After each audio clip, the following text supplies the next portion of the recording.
오늘 말씀의 제목은 은혜를 입은 자라는 제목을 가지고 함께 나누기로 원합니다.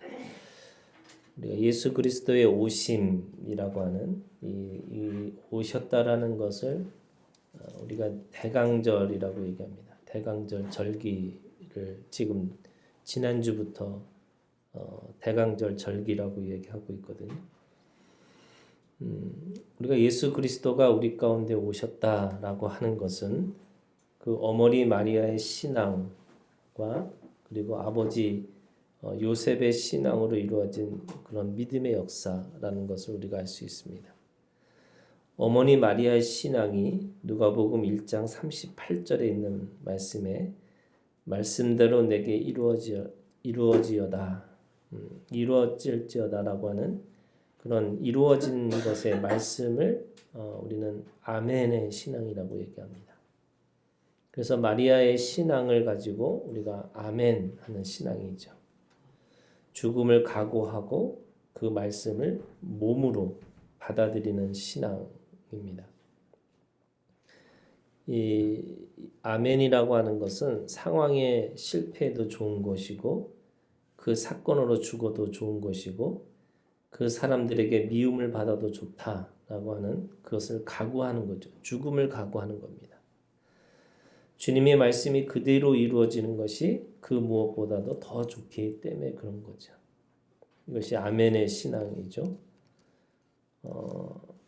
두 번째 아버지 요셉의 신앙은 마태복음 1장 25절에 아들을 낳기까지 동침하지 아니했다라고 하는 신앙입니다. 이 신앙은 말씀을 인내하는 신앙으로 자신의 욕망과 욕심과 욕구를 넘어서 자신의 힘을 다 사용하지 않고 말씀이 오기까지 기다리는 신앙입니다. 목자보다 먼저 앞서서 가면 안 되는 거죠. 목자의 음성을 듣기보다는 자신의 욕망의 소리에 충실하면 안 되는 겁니다.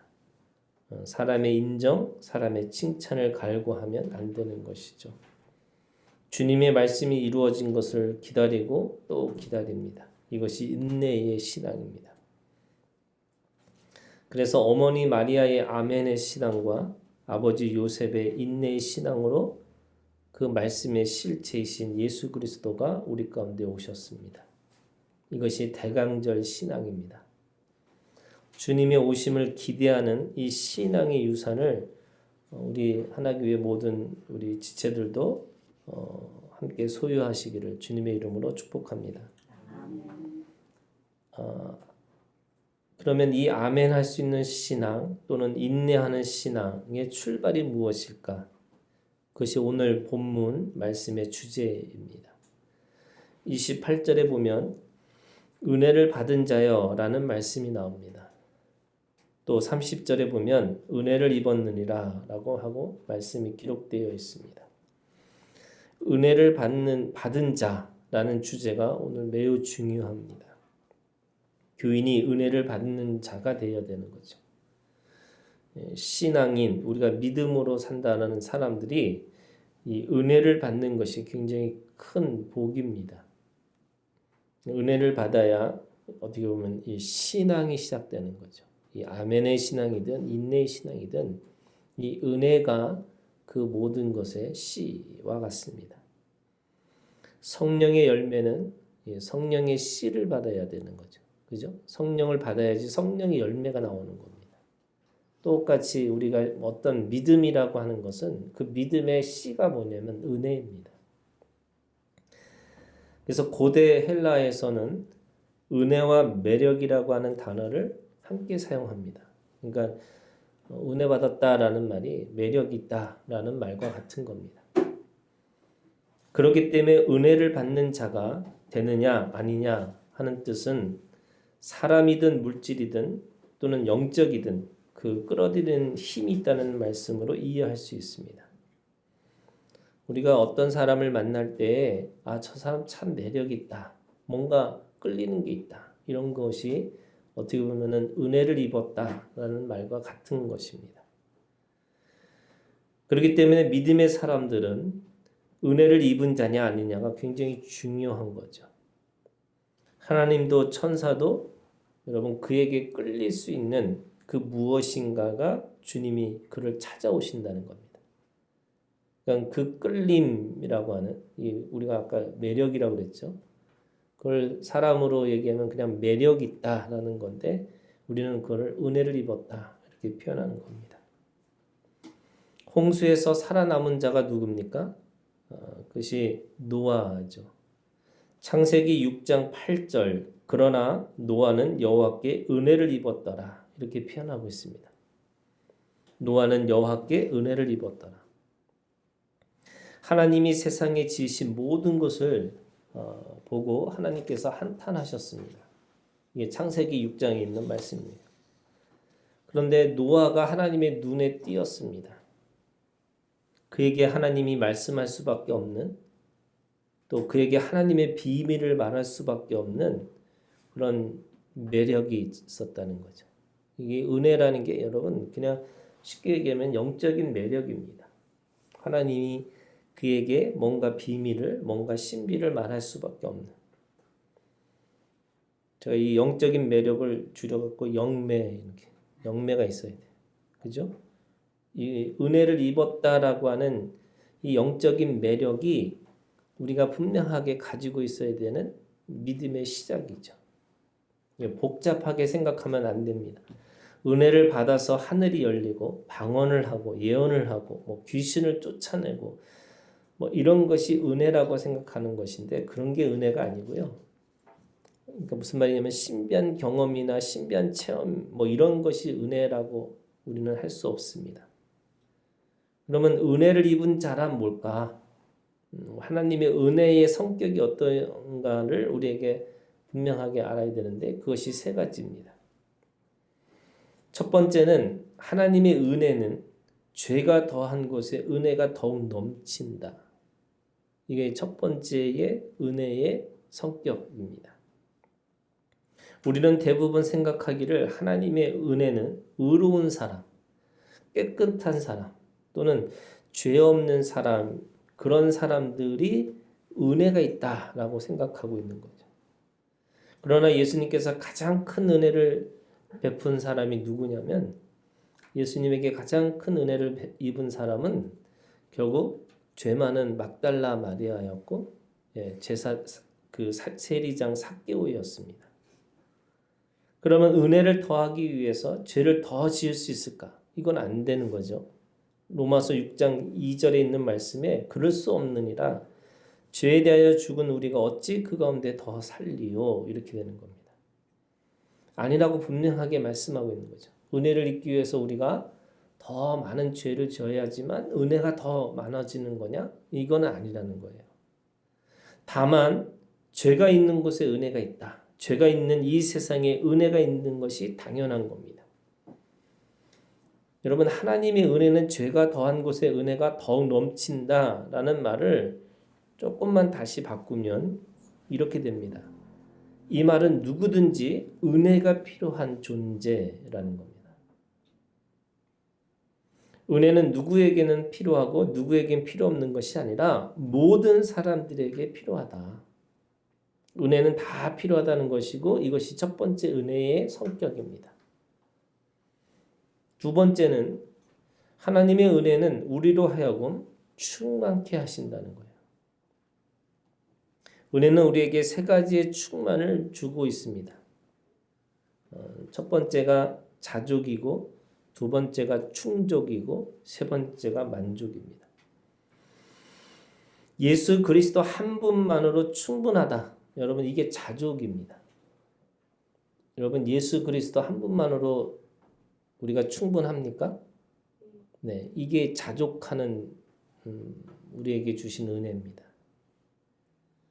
이 자족이라고 하는 말이 in Christ, 예수 그리스도 안이라는 뜻이고 그 예수 그리스도 안에서 자족하며 살다 보니까 내가 부족함이 없는 인생으로 감사하고 기뻐하고 즐거워합니다. 이것이 충족입니다.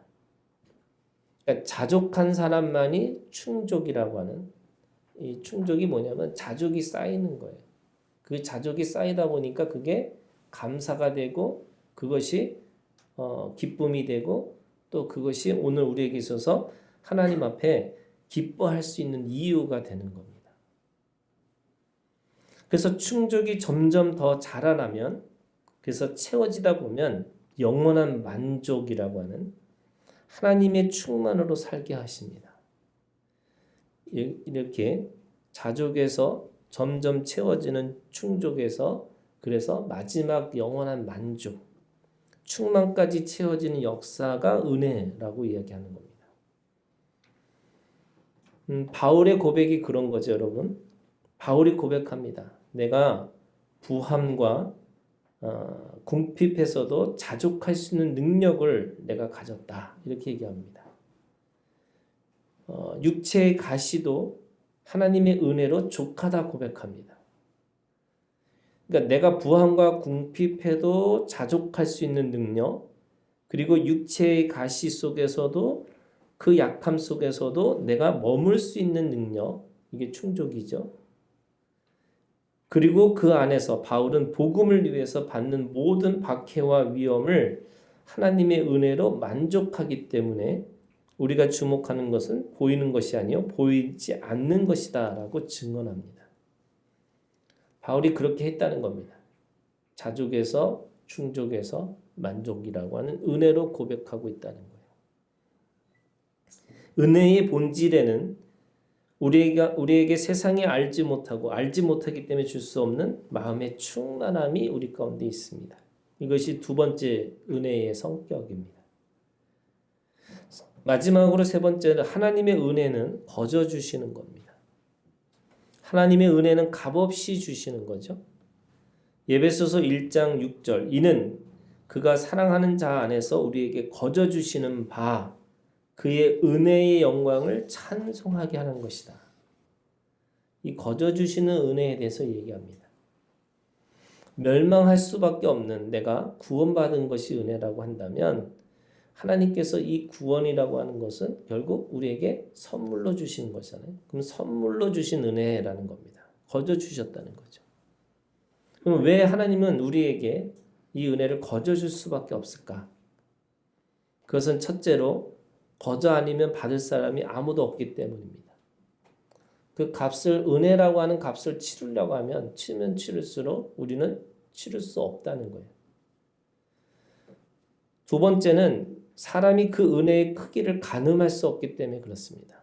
여러분 은혜라는 건 우리가 로마서에 있는 말씀처럼 그 깊이와 높이와 넓이가 우리가 상상을 초월할 수밖에 없는 하나님의 은혜가 있다는 겁니다. 그래서 가늠할 수 없는 은혜이기 때문에 어쩌면 사람들은 그거를 소홀히 여길 수 있습니다. 왜냐하면 그게 느껴지지 않기 때문에 너무나 크기 때문에 너무나 높기 때문에 그거를 사람들이 그걸 가늠할 수 없기 때문에 오히려 소홀히 할 수 있다는 거죠. 예수께서 십자가에서 피 흘려 죽으셨기 때문에 우리는 그 거저 주신 은혜를 기억할 뿐입니다. 자, 이게 은혜의 성격이에요. 은혜의 성격은 세 가지가 있다고 그랬죠. 첫 번째가 뭐예요? 죄가 많은 곳에 은혜가 있는 거예요. 두 번째는요? 네, 그것은 이게 여러분 이 두 번째가 뭐냐면 자라난다는 그 은혜가.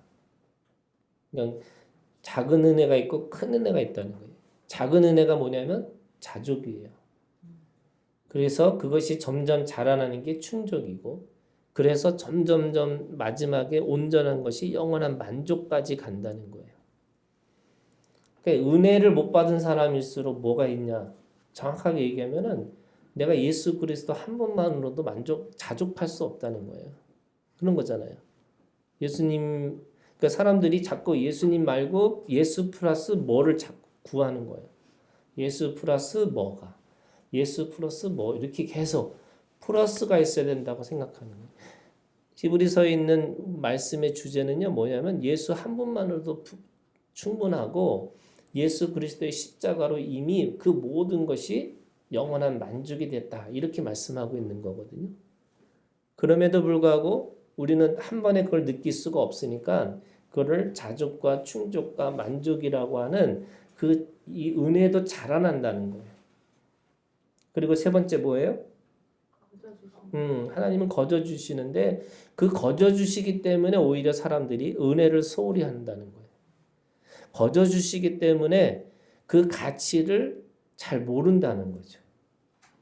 자, 그러면 은혜의 내용이 있습니다. 내가 은혜라는 것이 뭐 엄청나게 뭐 이렇게 영적인 것을 막 체험하고 뭐 이런 게 아니고 은혜라는 것에 가지고 있는 성격이 그런 거예요. 그 속에서 은혜의 내용이 있습니다. 은혜 받은 내용이 있어야 돼요. 자, 그럼 내용이 뭐냐? 내용이 오늘 이 말씀에 보면은요. 28절입니다. 누가복음 1장 28절. 그에게 들어가 이르되 은혜를 받은 자여 뭐라 그래요? 평안할지어다. 이게 이제 평안이 오는 겁니다. 그러니까 우리가 은혜를 받았습니다. 라고 하는 말은 곧 은혜의 내용이 뭐라고요? 평안이에요. 그 평안이 내가 은혜를 받은 상태를 얘기하고 있는 겁니다. 뭔가 이렇게 막 어떤 엄청난 체험의 은혜가 아니고 내 마음 속에서부터 세상이 알 수도 없고 세상이 알지 못하기 때문에 줄 수 없는 평안이 나에게 있다는 겁니다. 바울과 실라는 깊은 감옥에서 발을 착고에 든든히 채웠어도 기도하고 하나님을 찬양합니다. 그들은 그 감옥에서도 누가 뭐라고 해도 평안했습니다. 그들의 평안은 주님이 주신 평안인 거죠. 주님은 뭐라고 얘기하고 계시냐면 내가 주는 평안은 세상이 주는 것과 같지 않다. 너희는 근심하지 말고 두려워하지도 말라. 이것이 주님이 주신 평안인 겁니다. 세상이 주는 평안은 다 뭐라고 그러냐면 소유고 물질이고 사람이지만 결국 주님이 주신 평안은 진리이고 약속이고 생명입니다. 이 세상이 주는 평안과 하늘이 주는 평안은 다르다는 거죠. 다 변하는 거예요. 평안이라는 말은 결국에는 그 마음 속에서부터 변하지 않는 것을 보고 있는 마음입니다. 변하지 않는 거죠. 뭐가 안 변해요? 진리가 안 변합니다. 약속이 변하지 않습니다. 영원한 생명이 우리한테 변하지 않습니다. 그런데 소유도 빼앗기고요. 물질도 빼앗기고요. 사람도 변합니다. 그것이 변하기 때문에 내가 불안하고 두렵습니다. 그러나 하나님이 주신 진리는 하나님의 약속은 변하지 않는 거죠. 두 번째 은혜의 내용은요. 28절에 뭐라고 되어 있냐면 평안할지어다 주께서 너와 함께 하시도다. 주께서 너와 함께 하시는 것이 은혜입니다. 아까 매력이라고 그랬잖아요. 이 매력이 있는 사람에게 함께 있고 싶은 거예요. 여러분 만나서 사람을 만나가지고 계속 뭔가 불편하고 힘들면 그 사람 계속 만나고 싶으세요? 아니죠. 이게 이제 이런 거예요. 여러분 성경에 보면 주님이 어느 순간에 호세아에게 말씀하시는 거예요. 좋다고, 나 너 좋다고, 평생 갈 거라고. 그러다가 갑자기 호세아를 향해서 너 밉다고, 너 너무 싫다고 막 이러세요. 왜 하나님은 왜 이렇게 자꾸 이런 것이 뭐냐면 그 안에 하나님이 원하시는 것, 아까 그랬죠. 은혜는 모든 사람에게 필요한 거지만 무슨 말이에요? 하나님은 모든 사람에게 필요한 존재지만 그 은혜라고 하는 것이 있어야지만 이게 뭐냐면 매력이 있는 거죠. 은혜가 있어야지만 하나님도 함께 하시는 거예요. 함께 하시는 거예요. 왜? 하나님은 어느 곳이다 함께 계시죠. 하지만 하나님이 함께 하시는 사람과 함께 하지 않는 사람이 달라요. 그래서 오늘 이 은혜의 내용이라는 게 뭐냐면 주님이 함께 하시는 것이 은혜의 내용이라는 거예요. 함께 하신 사랑이 은혜입니다. 함께 하시는 것이 얼마나 좋은 것인가.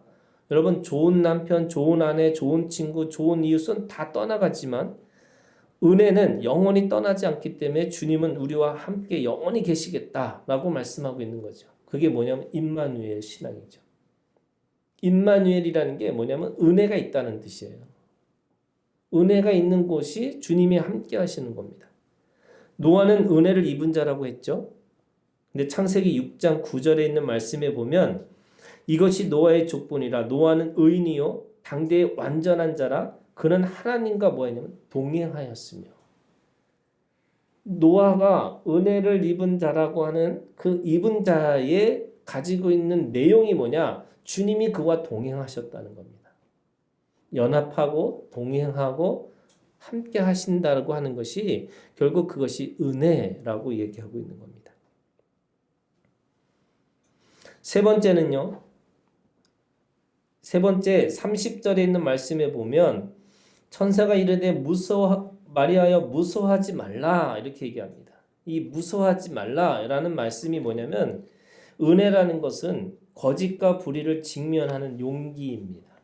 이게 내용이에요. 여러분 내가 엄청난 경험을 하고 엄청난 그 체험을 한다 할지라도 이 두려워하지 말라라는 이 말씀이 말씀을 직면할 수 있는 용기입니다. 이게 이제 영어식으로 얘기해요. 사람들이 제가 이제 미국에 가면은 미국에 그 크리스찬 TV가 있습니다. 거기 이제 이상한 머리를 하신 분이 그 아주 유명하신 분이거든요. 그분이 막 뭐 이렇게 갖고 사람들 가면은 사람들이 확 쓰러져요. 그런 TV가 있어요. 그리고 막 이제 그 미국에서는 옷 입는 것도 왜 이렇게 자유로운 건지 목사님 같지 않는 옷을 입고 막 무슨 교주처럼 해가지고 막 사람들 쓰러뜨리고 뭐 이럽니다. 되게 유명하신 분이에요. 그런데 어떻게 보면 그 믿는 크리스찬들이 뭐라고 그 TV를 보면서 뭐라고 하냐면 so what 그러는 거예요. so what이 뭐냐면 그래서 어쨌다는 거야. 저 쓰러져서 어쨌다는 거야. 쓰러져서 뭔가 경험을 하고 뭔가 해서 사람들이 은혜를 입었다고 하는데 사실은 은혜를 입은 게 뭐예요? 용기라는 거예요. 거짓과 불의에 직면할 수 있는 자기 문제를 직면하고 자기가 가지고 있는 바닥을 직면하고 그래서 하나님 앞에서 그 은혜 가운데 거할 수 있는 용기. 이 용기가 사실은 은혜라는 거예요. 그런데 왜 사람들이 쓰러지고 왜 거기서 이렇게 그걸 어떤 분은 금요일날 집회 가면 맨날 쓰러지는 게 일이래요. 너무 좋대. 너무 행복하대요. 예. 그럼 쓰러져서 뭐 해요? 그냥 행복해. 끝. 아까 은혜의 성격 중에 그게 뭐 이게 막 자기의 평안이 있고 충족이 있어요. 그런데 결국 뭐냐? 용기가 없으면 아무것도 아니에요. 이 거짓과 불의에 대한 용기가 있어야 되는 겁니다. 말씀이 두려워하거나 무서워할 필요가 없다는 이게 어떻게 보면은 없다는 것인데 풍랑 안에서 예수님은 제자들에게 두려워하지 말라고 하셨고 바울도 배가 파손되는 순간에도 두려워하지 말라고 하셨습니다. 여러분 이 신앙이 있어야 우리는 세상이 오히려 우리를 두려워하는 믿음을 갖는 거예요. 은혜는 용기입니다. 죄를 직면하는 용기고 악을 대면할 수 있는 담대함이고 죄악을 선으로 바꿀 수 있는 용맹함입니다. 여러분 마리아가 그런 사람이죠. 약혼자가 있지만 남자를 모르는 사람입니다. 하지만 아기 예수 보이는 말씀을 낳기 위해서 여러분 이거 정확하게 아셔야 돼요. 자신의 정조, 자신의 평판, 자신의 생명까지 다 내려놓는 용기가 있습니다. 여러분 이게 얼마나 중요해요. 인생에서 그거보다 더 중요한 게 뭐가 있겠어요. 그러나 그가 은혜를 입은 자이기 때문에 무서워하지 않고 그것을 직면합니다. 한 여인의 이 믿음, 작은 믿음으로 위대한 주님이 우리에게 오셨습니다. 그 내려놓는 믿음이 은혜의 용기고 담대함이고 용맹함입니다. 세상이 감당치 못할 믿음으로만이 우리의 몸을 통해서 보이지 않는 약속이 살아있는 말씀으로 드러나게 되는 거죠. 여러분 계속 세상의 사람들과 같이 그거 쫓아가다 보면 결국 뭐가 되느냐? 우리는 세상 사람들하고 똑같은 존재로 살아갈 수밖에 없는 거예요. 그러나 우리가 가지고 있는 용기 때문에 아니라고 얘기하고 사는 거고요. 그 아니라고 하는 것뿐만 아니라 아니라고 하는 게 뭐냐면 반대를 위한 반대가 아니라 내가 이 생명을 낳기 위해서 이 말씀이 내 안에 들어와서 내 몸에 들어와서 살아있는 생명으로 다시 나올 때까지 그렇게 버틸 수 있는 용기가 은혜죠. 그러면 여러분 은혜라는 게 우리가 가지고 있는 그런 어떤 감정의 변화나 어떤 내가 가지고 있는 체험만이 은혜가 아니고 내 삶의 전체를 변화되는 게 은혜를 입었다라는 겁니다. 그러면 은혜를 어떻게 소유할 수 있을까? 여러분, 은혜의 비결이 있습니다. 첫 번째, 은혜의 비결은 온유하고 겸손한 마음입니다. 여러분, 이것이 예수님의 마음이죠.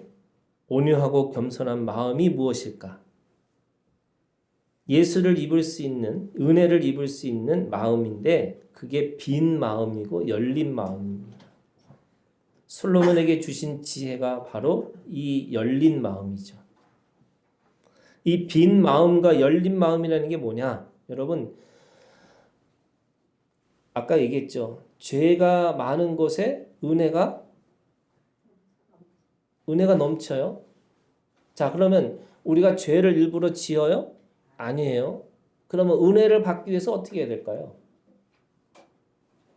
은혜를 받기 위해서 어떻게 해야 돼요?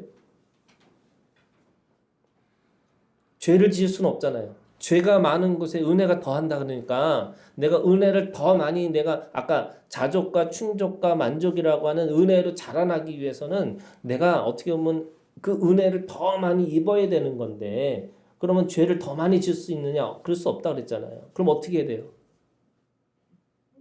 여러분, 이게 중요한 겁니다. 죄를 느끼셔야 돼요. 죄를 느껴야 돼요.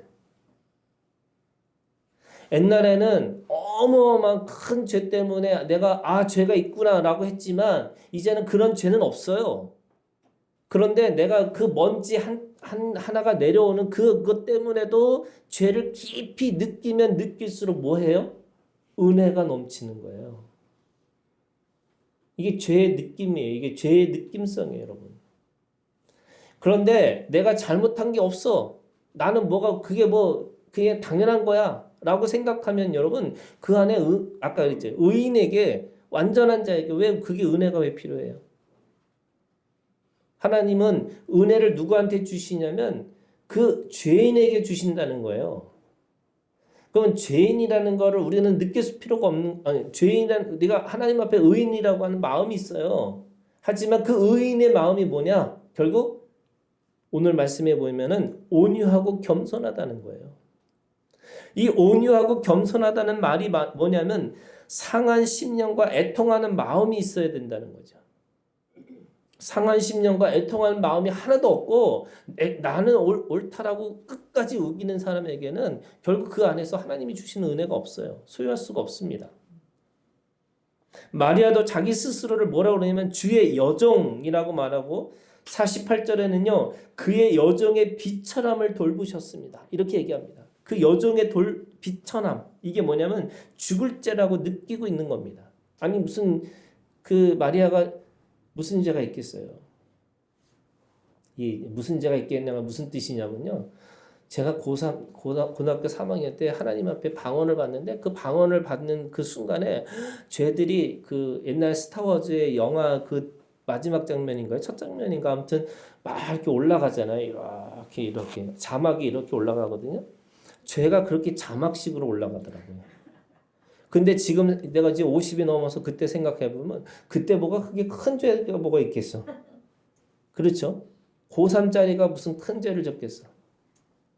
예. 살아오면서 지은 죄가 더 큰 거지. 예. 생각해보면 그래요. 그런데도 불구하고 그게 죄가 쫙 이렇게 올라가는 거를 제가 봤거든요. 그때 알았어요. 내가 진짜 죄인이구나. 죄가 많아도 너무 많구나. 어쩌면 오늘 우리가 주님 앞에서 이 죄가 있는 곳에 은혜가 더한다는 말을 그 은혜를 자꾸 죄를 져야지만 은혜가 크다고 잘못 생각하는 건데 그게 아니라 죄를 느끼셔야 돼요. 내가 얼마나 큰 죄를 짓고 있는지 내가 얼마나 잘못하고 있는지에 대해서 느끼면 느낄수록 뭐예요? 주님이 오시는 거예요. 주님이 찾아오십니다. 그 상한 심령 가운데 그 애통한 마음 가운데 주님이 찾아오셔서 은혜를 입은 자로 만들어 주시는 거죠. 선물이잖아요. 내가 노력해서 얻는 게 은혜가 아닌 거잖아요. 마음의 은혜가 여러분 그렇게 시작되는 겁니다. 마음의 은혜로 부활이 시작되는 거고 마음의 은혜로 인생의 전환이 시작되는 거고 마음의 은혜로 사망과 죄에서 해방될 수 있는 시작이 되는 거죠. 이게 여러분 온유하고 겸손한 마음이에요. 이게 마음이라는 게 뭐예요? 느끼는 거예요. 죄를 느끼는 마음이에요. 두 번째는요. 정한 마음으로 고백하는 입술입니다. 여러분 이게 이제 하나는 마음이고 하나는 입술이에요. 입술에 은혜가 이 은혜를 내가 은혜를 부르는 아까 자족하고 충족하고 만족하는 은혜가 자라나는 거라고 한다면 그 은혜가 자라나는 것 속에서 내가 그 자라나게 하는 통로 중에 하나가 입술입니다. 고백하는 믿음의 은혜가 임합니다. 45절의 말씀을 보면 주께서 하신 말씀이 반드시 이루어지리라 라고 믿은 그 여자에게 복이 있다. 이렇게 얘기합니다. 주께서 하신 말씀이 반드시 이루어지라고 믿은 그 여자. 그 믿은 그 여자가 뭐라고 하는 거야? 믿음이라는 건 여러분 입술로 고백되어지는 게 시작되는 거예요. 그래서 아멘. 여러분 아멘이라는 이 말씀이 오늘 우리에게 뭐냐면 정한 마음으로 고백하는 입술입니다. 이게 은혜가 우리가 자라나게 하는 거예요. 마음으로 시작해서 내가 입술로 여러분 은혜가 자라나게 하셔야 돼요. 언약은 반드시 성취된다. 약속은 반드시 지켜질 것이다. 이것을 믿는 믿음의 사람에게 복이 있어요. 여러분 이 복을 누리고 사시기를 주님의 이름으로 축복합니다. 여러분 입술에 은혜가 있으셔야 돼요. 입술의 은혜로 은혜의 역사가 시작되고 마음이 있어도 고백하지 않으면 역사가 일어나지 않아요. 여러분 아까 마음의 은혜라는 건 뭐냐면 나만의 믿음이에요. 근데 입술의 은혜는 여러분 우리의 믿음이 됩니다. 여러분 이게 교회의 믿음이에요. 교회가 여러분 교회 안에서 자꾸 세상에 가지고 있는 세상의 논리를 계속 말하면서 사람들이 함께 모여 있어요. 그러면 뭐가 되는 거예요? 은혜가 없는 교회가 되는 거예요. 다 믿음은 가지고 있다고 얘기해요. 아까 얘기했죠. 마음에 은혜가 있어요. 내가 하나님, 내가 죄인입니다. 그 죄를 느낄 때마다 내가 하나님 앞에 은혜를 받았어요. 그런데 은혜를 받은 사람이 꼭 말로는 세상의 말을 하고 있어요. 그게 세상의 말이 시작되는 순간에 뭐냐? 교회가 세상의 것이 되는 거예요. 야고보서 있는 3장 10절 11절에 뭐라고 하냐면 한 입에서 찬송과 저주가 나오는도다. 내 형제들아 이것이 마땅하지 아니하리니 샘이 한 구멍으로 어찌 단물과 쓴물을 내겠느냐. 여러분 말이 원래 한 가지 말을 해야 된다는 거예요. 한 가지 말을 해야 되는데 그 한 가지 말을 하지 않고 계속 두 가지 말을 하기 시작하면 그게 내가 내 스스로 이게 이 마음과 이 입술이 거꾸로 잘못 나가면 계속 더 힘들어지는 거죠. 오호라 공고한 자다라는 말이 뭐냐면 내가 그렇게 이게 밸런스가 안 맞고 균형이 안 맞고 살아가는 거예요. 우리의 입에서 찬송과 저주가 함께 나올 수 없습니다. 우리의 입에서 감사와 원망이 함께 나올 수가 없습니다. 그렇기 때문에 우리 입에서 나오는 말이 은혜의 말인지 저주의 말인지 잘 들어봐야 되는 거죠. 모든 말씀의 순종의 출입문이 뭐예요? 입술입니다. 이 고백의 입술로 은혜가 일하신다는 것을 깨달아야 됩니다. 저는 제가 이제 상상을 많이 하는 거예요. 여러분 400년의 암흑의 시간이 있었어요. 그게 뭐냐면 구약 말라기가 끝나고 나서 주님이 오시기까지 이 침묵의 시간을 400년이에요. 이 400년의 시간에 주님은 뭐 하고 계셨을까? 저는 수많은 여인한테 찾아가서 이 기쁜 소식을 전했을 거라고 생각해요. 아까 그랬죠. 은혜는 모든 사람에게 내려지는 게 은혜예요. 특별한 사람한테 은혜가 주시는 게 아니고 그 은혜를 구하는 그 소유할 수 있는 마음을 가지고 있는 사람들한테 주님은 찾아가셨겠죠. 그런데 가서 너 아이를 낳을 거야 라고 한마디 하면 뭐 해요? 대부분이 비웃었겠죠. 대부분이 도망갔겠죠. 대부분이 마음으로는 내가 그렇게 하겠는데 내가 입술로 아멘이라고 하는 그 말씀대로 될지어다. 오늘 그 말씀이 뭐라고 그랬냐면 그렇게 말하는 그 여인의 믿음이 대단하다고 얘기하잖아요. 그 여인의 믿음이에요. 우리가 세상을 살아가면서 똑같은 세상의 논리로 그렇게 살아가는 게 맞다고 생각하고 살아가면서 어떻게 주님이 오시기를 기대해요. 400년 동안 주님은 수많은 사람을 찾아가셔서 죄송합니다. 모리아와 무리아와 말리아와 뭐 다 찾아갔겠죠. 근데 마리아만 아멘 한 거잖아요. 입술로 믿음으로 고백한 거예요. 그 입술의 믿음으로 말미암아 은혜가 그에게 하나님께서 은혜를 더 입히신 거예요. 그러니까 오늘 우리가 가지고 있는 이 입이라는 게 얼마나 중요한지를 우리의 입술이 얼마나 중요한지를 우리가 깨달아야 되는 거죠. 세 번째는요. 하늘의 진리 지식에 순종하는 몸입니다. 자, 아까 마음이라고 그랬어요. 입술이라고 그랬어요. 내가 마음으로 믿었어요. 그리고 그것이 입술로 고백하는 거예요. 그러면 은혜가 자족의 은혜와 충족의 은혜가 이제는 몸으로 오는 만족의 은혜가 나한테 오는 건데 그 하늘의 진리 지식에 순종하는 몸으로서의 우리가 가지고 있는 그 은혜의 통로가 있습니다. 마음의 은혜가 입술의 은혜로 점점 더 크고 넓은 은혜로 자라나면 우리의 몸이 주님의 은혜의 공간이 됩니다. 이 몸의 은혜의 경험이 은혜의 바다로 사는 믿음이에요. 은혜가 머무는 공간, 주님의 몸으로 살기 위해서 하늘의 진리 지식이라는 믿음의 지식을 알고 깨닫고 순종해야 되는 거죠. 여러분, 이 믿음의 지식을 율법의 은혜 또는 은혜의 율법이라고 말할 수 있는 겁니다. 구약에서 율법은 절대로 우리를 의롭게 하지 못한다는 거잖아요. 율법은 우리를 죄를 깨닫게 하는 게 율법이라는 거예요. 그러면 율법 없이 우리가 살아가나요? 아니에요. 여러분, 이게 마음의 율법이 있어야 돼요. 어떻게 보면은 이 율법의 은혜가 있고 은혜의 율법이 있어요. 그러면 이 믿음의 지식을 통해서 이 믿음의 지식이 뭐냐면 율법이에요, 여러분.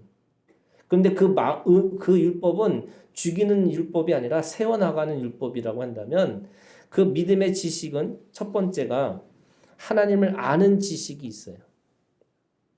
이 지식을 알면 하나님의 말씀을 몸으로 분별합니다.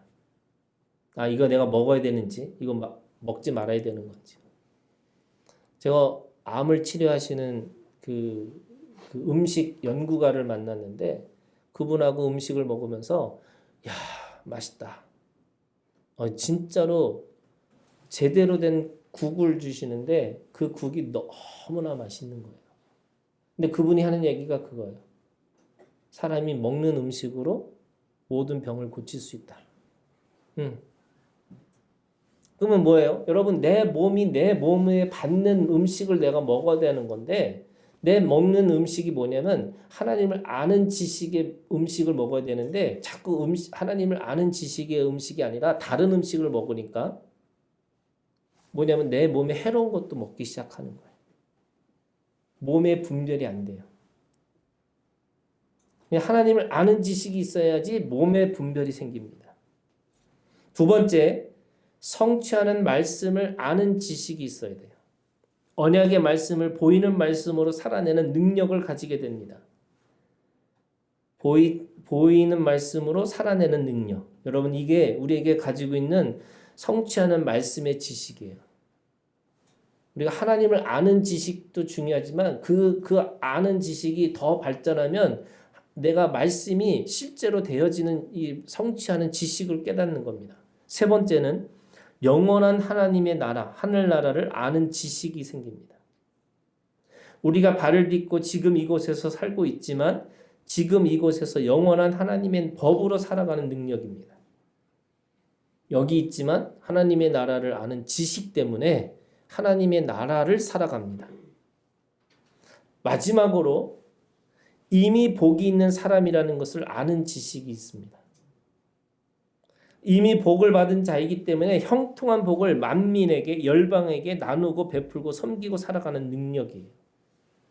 그러니까 여러분, 아는 지식도 자라나야 돼요. 이게 자라나는 것이 결국 내 몸으로 여러분 내 몸으로 뭐가 나와야 돼요? 여러분 내 몸에서 사리가 나오면 안 돼. 내 몸에서 뭐가 나와야 돼요? 예수가 나와야 되죠. 예수를 낳으셔야 돼요. 우리가 다 마리아입니다. 우리가 다 마리아고 우리가 가지고 있는 믿음이라는 것은 결국 그 10달 동안 생명을 품고 있다가 어느 순간에 보이는 말씀, 천사가 나한테 가브리엘이 와갖고 나한테 얘기했던 그 천사의 말씀이 복음이 결국에는 그것이 내가 보이는 말씀이라고 하는 예수로 나와야 되는 거죠. 그러면 그 내 몸에서 예수가 나오셔야 돼요. 그게 거기까지 가려면 어떻게 보면은 내 몸을 기꺼이 내어줄 수 있는 믿음까지 가야 되는데 그 마지막 믿음이 뭐냐면 형통한 복을 이미 받은 나이기 때문에 그것을 베풀고 섬길 수 있는 믿음으로 내 몸을 사용할 수 있도록 주님 앞에 드리는 거예요. 여러분 자포자기 우리가 자포자기 하는 게 아니잖아요. 그죠? 우리가 스스로 자기를 부인하고 자기의 십자가를 지고 주님을 쫓아가야 되는데 자기 부인이라는 것은 절대로 이 진리 지식을 몸으로 살지 않으면 할 수 없는 자연의 본능과 같습니다. 무슨 말이냐면 어떻게 자기를 부인해요? 여러분 자기를 어떻게 내가 포기하고 살 수 있습니까? 절대 안 되죠. 근데 이 진리 지식이 들어가야지만 그것이 가능하다는 거예요. 이 자연의 본능이 죽고 하늘의 본능으로 살아야지만 자기 십자가를 지고 주님을 쫓아갈 수 있습니다. 그렇기 때문에 은혜를 온몸, 온 전신으로 받아야 합니다. 여러분 마음에서 입술에서 온몸의 마디마디까지 은혜를 입은 자로 살아가기를 주님의 이름으로 축복합니다. 그래서 마음의 은혜, 입술의 은혜, 내 몸의 은혜. 은혜를 입은 자. 오늘 어떻게 보면은 우리가 대강절을 살아가면서 이 대강절 속에서 주님의 오심을 여러분 깊이 기억하고 우리가 다시 한번 은혜를 입은 자로 살아가는 우리 하나교회 지체들이 되시기를 주님의 이름으로 다시 한번 부탁합니다. 기도하겠습니다.